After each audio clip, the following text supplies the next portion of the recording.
Welcome back to HFS Finance. In today's video, we have a lot to unpack as we dive into the recent conflict in Israel and the interview that Joe Biden had on 60 Minutes.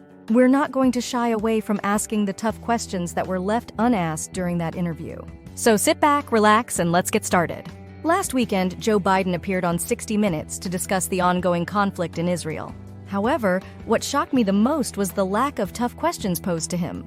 How can there be a war going on and not a single tough question asked to the President of the United States? That's why we're here today, to delve into the tough questions that need to be asked about the situation.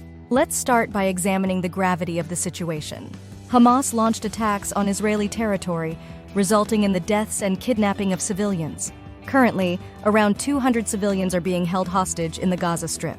The loss of lives is devastating, with more than 1,400 Israeli citizens, including 32 U.S. citizens, having lost their lives. These numbers surpass previous conflicts dating back to the 1950s. With such a dire situation, it's crucial to scrutinize the response given by Joe Biden during the 60 Minutes interview. During the interview, Joe Biden mentioned speaking with 14 American families who have loved ones held hostage. He expressed his deep concern and pledged to do everything in his power to bring them back home. However, we need to examine whether his actions align with his promises. As an accountant, I always say, follow the money. So where is Joe Biden putting his money in this case? Many of you might be aware that Joe Biden plans to provide $6 billion to Iran. This is significant because Iran is a known funder of Hamas, the group responsible for the attacks in Israel. This raises a critical question. How can the United States justify providing financial support to a country that, indirectly? It's a complex issue that demands a deeper look into international relations and the nuances of foreign aid. But let's not just focus on the geopolitical aspects. We also need to consider the human element. The stories of those held hostage are heart-wrenching. Families torn apart, lives put on hold, and the constant fear of what might happen next. These are real people, not just statistics on a news report. We reached out to some of the families of the hostages, and their stories are both inspiring and deeply saddening. Now, turning back to the interview, one might wonder why certain questions weren't asked. For instance, what are the specific steps the Biden administration is taking to ensure the safety and eventual release of these hostages? Are there any back-channel negotiations happening? What about the role of international organizations and allies in this situation?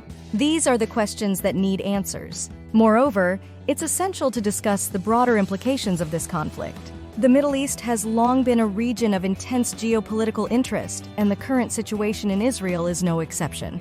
We have to ask how this conflict might affect global politics, especially considering the involvement of countries like Iran and the United States. Let's also talk about the media coverage of this conflict. Have the media been fair in their reporting, or are there biases that we need to be aware of? As responsible consumers of news, it's our duty to critically analyze the information we're presented with.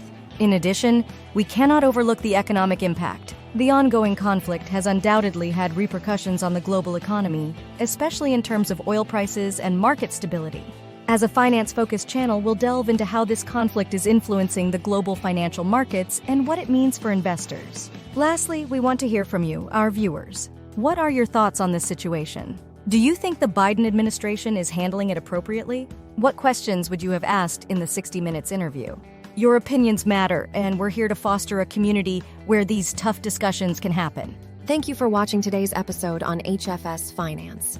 If you found this video informative, don't forget to like, share, and subscribe for more in-depth analysis on current